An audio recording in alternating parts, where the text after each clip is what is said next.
स्थूल भद्र मुनि 11 के वाचन लेने जब आए, वाचन लेने जब आए, शिर भाद्र बाहु आगे के आचना न दे उनको समझाए।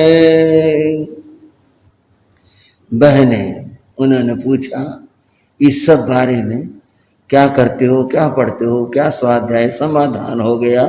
बहुत प्रसन्नता हुई, दर्शन किए, साधवियां तो चली आई।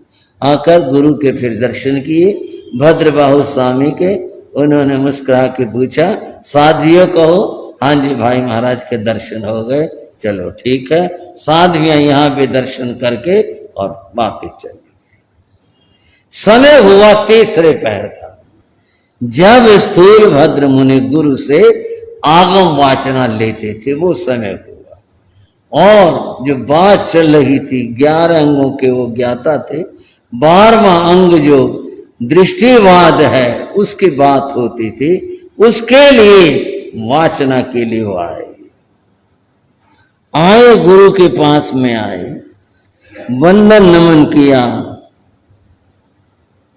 आज गुरु ने आंखें नहीं जोड़ी।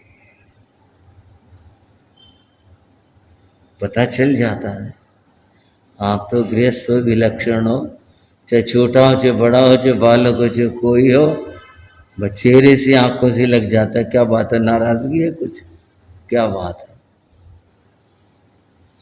स्थूल भद्र आए, गुरु ने आंखें नहीं जोड़ी, क्या बात हुई, वंदना की। गुरुदेव अपराध क्षमा करो, क्या बात हुई, आज तो आप नाराज हैं, आशीर्वाद प्राप्त नहीं हो रहा, क्या बात है। गुरु मौन थे, बोल नहीं रहे थे। फिर पूछा गुरुदेव क्या बात है। स्थूल भद्र मुनि तुम सिंह बनकर बैठे थे वहां, मुस्कुरा कर बोले हाँ गुरुदेव। वो साधु आ रही थी तो मैंने ये सोचा इनको क्या बताऊंगा, इनको बता ही देता हूं मैं क्या बनाऊं, क्या पहुंचाऊं, कहां तक गया हूं। इसलिए मैंने वो रूप धारण किया था और बैठ गया। तुमने अच्छा नहीं किया। और सुनो, निर्णय गुरु ने दे दिया, सुनो अब आगे तुम्हें वाचना नहीं दी जाएगी। क्यों गुरुदेव, पांव पकड़ ली, क्या बात नहीं, बस इतना ही था जितना मैंने तुम्हें पढ़ाया और बताया, आगे वाचना नहीं।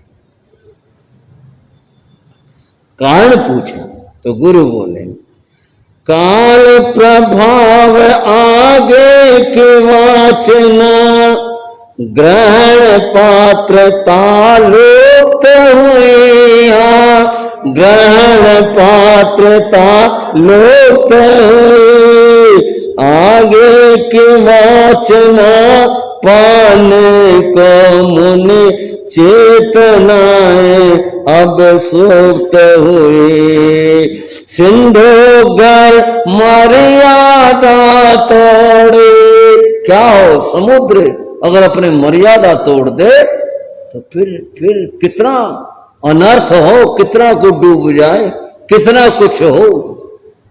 ये तो वर्तमान में जो विषय पुस्तकों का है, समुद्र की जो खड़ी गहराई है, कोई छोटी मोटी बात है क्या। 13 किलोमीटर तक तो वैज्ञानिकों ने वहां की बहुत सारी बातें ज्ञात कर ली। खड़ी गहराई ऐसे 13 किलोमीटर और आगे है, अनुमान है ये और भी आगे। और यूं कहते हैं ना कि पानी में बोझ नहीं लगता। 5 किलोमीटर के बाद में पानी इतनी टक्कर मारने लगता है परस्पर के अंदर।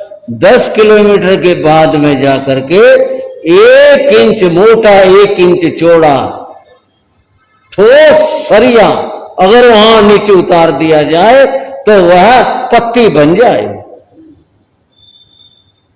वह इतना मोटा मजबूत सरिया, इतना वहां पानी का दबाव है नीचे नीचे जाकर के कि वह पत्ती का आकार ले ले। अगर एक कल्पना करो ये पानी उबल करके बाहर आ जाए, कोई चीज बचेगी धरती की? अगर उबल करके बाहर आ जाए ये पानी, 13 किलोमीटर खड़ा पानी, और ये बाहर आ जाए, ये पहाड़ और ये समुद्र, ये नगर और ये सब, कोई चीज रहेगी? इसीलिए कहते सिंधु समुद्र मर्यादा में रहता। अगर ये मर्यादा तोड़ दे तो विनाश हो जाए धरा का। मुनि गुरु यही बता रहे हैं। सिंधु गर मर्यादा तोड़े, नदियां भी तट क्यों ना तोड़े। हाँ, नदियां भी तट क्यों ना तोड़े। कौतूहल गर दिखलाओगे, जिन धर्म निभा नहीं पाओगे। गुरु ताड़ना सुन गुरु चरण में, गुरु ताड़ना सुन गुरु चरण में। वो पश्चाताप कराते हैं, जिन शासन गौरव गाते हैं, जिन शासन गौरव गाते हैं, जिन शासन गौरव गाते हैं, जिन शासन। सूर्यभद्र, तुमने कहा मैं सिंह बनकर बैठ गया। कितनी बड़ी बात है ये। समुद्र अगर मर्यादा छोड़ दे, नदियां अगर अपने तटों को तोड़ दे, कितना कितना कठिन काम हो जाए दुनिया के। भारत और पाकिस्तान के बीच में एक नहर है, इच्छोगिल नहर। ये है तो उस तरह का जिक्र, लेकिन ये प्रसंग बता रहा हूं। दोनों ओर सेनाएं थी, किसी की ये हिम्मत नहीं थी आगे बढ़ जाए और दूसरा किनारा तोड़ दे। सीधा था, उन्होंने ये किनारा तोड़ा तो ये वो तोड़ेंगे और दोनों डूबेंगे। चुपचाप रहे, उससे आगे इच्छोगिल नहर से आगे कोई नहीं बढ़ा, ना वो और ना ये। नदियां अगर अपनी मर्यादा तोड़ दें, किनारों को तोड़ दें, एक भाखड़ा नहर का कितना भारी जल है, हम दुष्कल्पना ही क्यों करें इस तरह के। कितना कठिन काम है यह नदियां अगर अपना किनारा तोड़ दे क्या हो। और मुनि, तुमने जो कुछ सीखा और उसका इस तरह से प्रयोग कर लिया, किस लिए? केवल अपनी महिमा दिखाने के लिए। बस अब काल क्रम से मुनियों की जो क्षमता थी, जो ज्ञान ग्रहण करने की, खत्म हुई। 500 साधु आए थे, सारे चले गए ना। सिर्फ एक तू बचा था, तूने अध्ययन किया। 10 पूर्वों का तेरा अध्ययन हुआ। और आगे तुम्हें पढ़ाऊंगा नहीं, इतना ही था। इस बात से स्थूल भद्र को बड़ा दुख हो। ये इतनी बड़ी गलती हो गई। मैं तो इसको साधारण सी बात ले रहा था कि चलो साधियों कैसा दिखा दिया। गुरु ने जो कुछ कहा, पांव में गिर पड़े, रुदन करने लगे, गुरुदेव क्षमा कर। मैं तो क्षमा कर दूं, मेरी तो कोई नाराजगी नहीं है।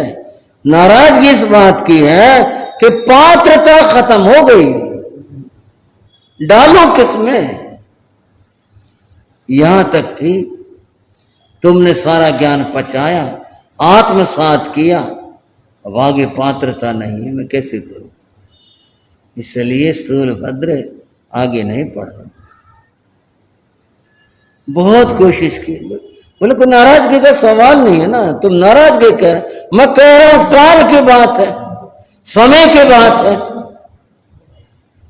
समय समाप्त हो गया और आगे नहीं पढ़ाया जा सकता। दुख मानकर बहुत पीड़ा महसूस करते हुए स्थूलभद्र वापिस आ गए। क्या करें, गुरु ने मना कर दिया आगे पढ़ाने से। यहां आए, संग में बड़ी खुशी हुई। स्थूलभद्र आ गए, स्थूलभद्र आ गए अध्ययन पूरा करके। उन्होंने कहा नहीं, अध्ययन पूरा नहीं हुआ, मेरे से गलती हो गई, गुरु ने पढ़ाने से मना कर दिया। इस बात से संघ को भी बड़ा दुख हुआ। सब लोग एकत्र हुए, बोले भी फिर आगे तो कोई है नहीं, और तो सारे मुनियों में कोई भी ऐसा नहीं है जो पूर्वों के ज्ञान को पढ़ सके, और ये यही एक मुनि थे, इनको मना कर दिया। तब बड़े बड़े साधु और श्रावक लोग नेपाल गए, स्थूलभद्र भी गए, जाकर के संघ ने क्षमा मांगी। कहा गुरुदेव एक अपराध हुआ, ये तो क्षमा कर, बाकी तो आज तक। बोले नहीं कोई बात नहीं। यहां भी उन्होंने ये कहा संघ जनों को कि मैं इससे नाराज नहीं हूं, मैं जो नहीं पढ़ा रहा वो काल की स्थिति से अब समय नहीं रहा, आगे जो इस ज्ञान को कोई पचा सके इसलिए नहीं पढ़ा रहा। गुरुदेव संग उठ करके आया है, कुछ तो कृपा करो। बोले चलो, मूल मात्र पढ़ाऊंगा, अर्थ नहीं पढ़ाऊंगा। अर्थ क्यों नहीं पढ़ाओगे? इसका भी अनिष्ट होगा, मेरा भी अनिष्ट होगा, सबका अनिष्ट होगा, मैं नहीं पढ़ा सकता। केवल मूल मात्र पढ़ाऊंगा। कुछ पंक्तियां। स्थूलभद्र मुनि अपने भूल पर बार बार पछताते हैं, बार बार पछताते हैं। श्री भद्र बाहु के चरणों में गिरे अनुनय विनय कराते हैं। भद्रबाहु स्वामी बोले बस ध्यान से बात सुनो, बस ध्यान से बात सुनो। वीर धीर गंभीर श्रवण हो, अपनी मंगल राचनो। तुमसे भी डर भूल हुई तो, तुमसे भी डर भूल हुई तो अगले समय में क्या होगा, अगले समय में क्या होगा। पूर्वों का ज्ञान पचाने में संशय आगे क्या होगा। ये पचाया नहीं जा सकता, इसलिए मेरी मजबूरी है, मैं कुछ कह नहीं सकता आगे के लिए। स्थूल भाद्र मुनि रह कर यही गुहार लगाते हैं, जिन शासन गौरव गाते हैं हम, जिन शासन गौरव गाते।